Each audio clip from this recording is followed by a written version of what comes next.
The Enfield poltergeist, a chilling mystery of haunting.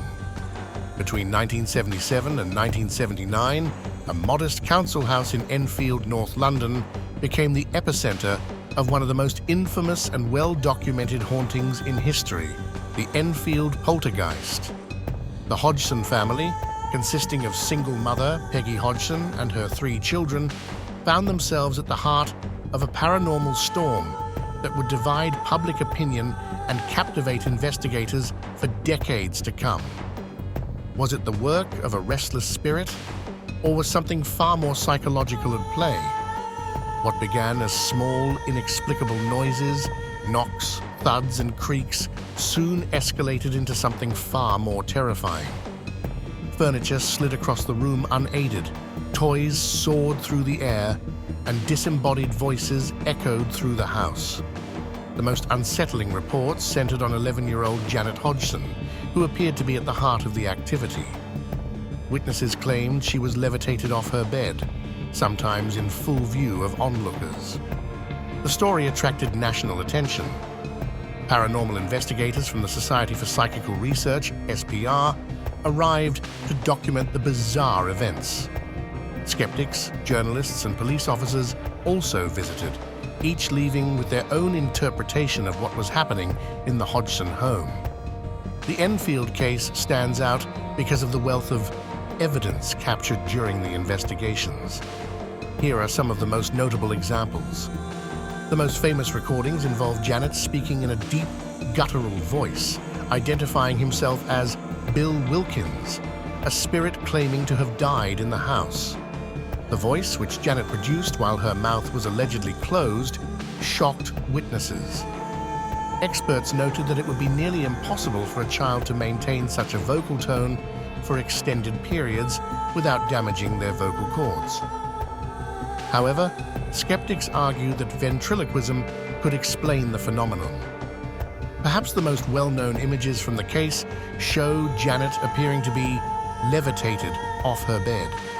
One photograph in particular shows her mid-air, arms and legs flailing. Critics argue that it looks more like Janet was simply jumping from the bed. Believers counter that no child could maintain such a position naturally. Police officers called to the house reported seeing a chair slide across the floor unaided. Journalists from the Daily Mirror witnessed and documented the chaos. Even neighbors and passers-by claimed to hear strange noises coming from the house. Objects, including toys and household items, were said to fly across the room, often in the presence of witnesses.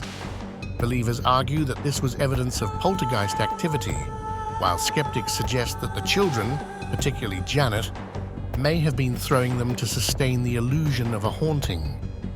Not everyone was convinced that the Enfield poltergeist was genuine. Skeptics point to several red flags in the case. Janet was caught on multiple occasions bending spoons and throwing objects when she thought no one was watching. Critics argue that once caught faking even one event, her credibility as a witness is irreparably damaged.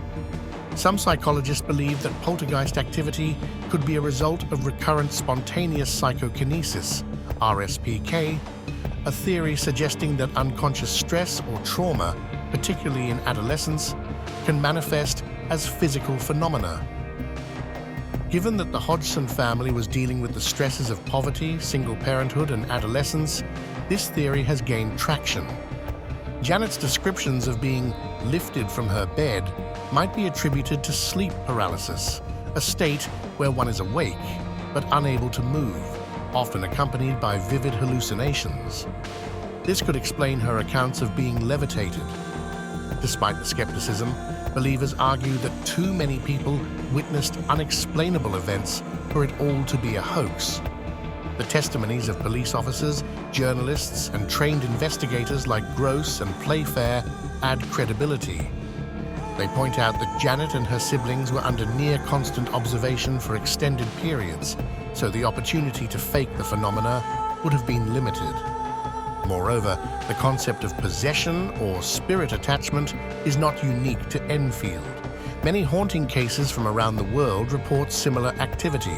Poltergeists, centering on a single person, often a child or adolescent, and phenomena like objects moving, disembodied voices, and sudden temperature changes.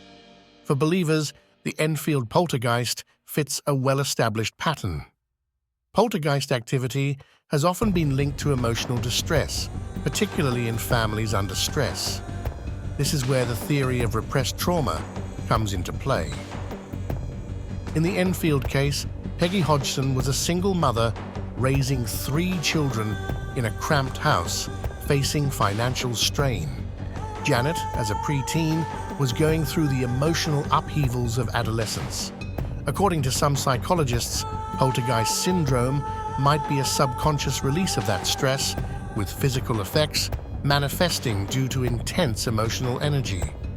Another psychological angle is attention-seeking behavior. Children sometimes engage in extraordinary behavior to gain attention, especially in difficult family circumstances. Skeptics argue that Janet may have been driven to fake certain elements of the haunting for attention or sympathy. One of the most haunting questions remains: is the spirit of Bill Wilkins still in the house?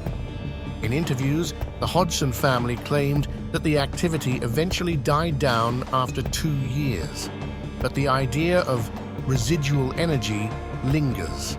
Some theories suggest that traumatic or intense emotional events leave a kind of imprint on a location, like a recording that replays under certain conditions. Today, the house is privately owned, and subsequent occupants have not publicly reported any paranormal activity. However, some locals claim that the eerie reputation of the Enfield house still casts a shadow. If one believes in the notion of residual energy, it's possible that whatever force moved furniture and spoke through Janet may still linger, dormant, but not gone. The Enfield poltergeist remains one of the most debated paranormal cases in history. Believers point to the extensive evidence, eyewitness testimony, and psychological theories that suggest poltergeists are a real, if misunderstood, phenomenon. Skeptics argue that the simplest explanation, a hoax perpetrated by a family in distress, is the most likely. But what makes the case so enduring is not just the mystery of what happened, but the broader questions it raises. Do spirits of the dead linger among us? Can human emotions manifest in physical ways?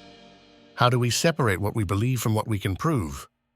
Perhaps the answer lies in that narrow space between belief and doubt, a space where mystery still lives. Whether it was the restless ghost of Bill Wilkins or the restless spirit of an adolescent girl, one thing is certain: the story of the Enfield poltergeist is unlikely to ever fade away.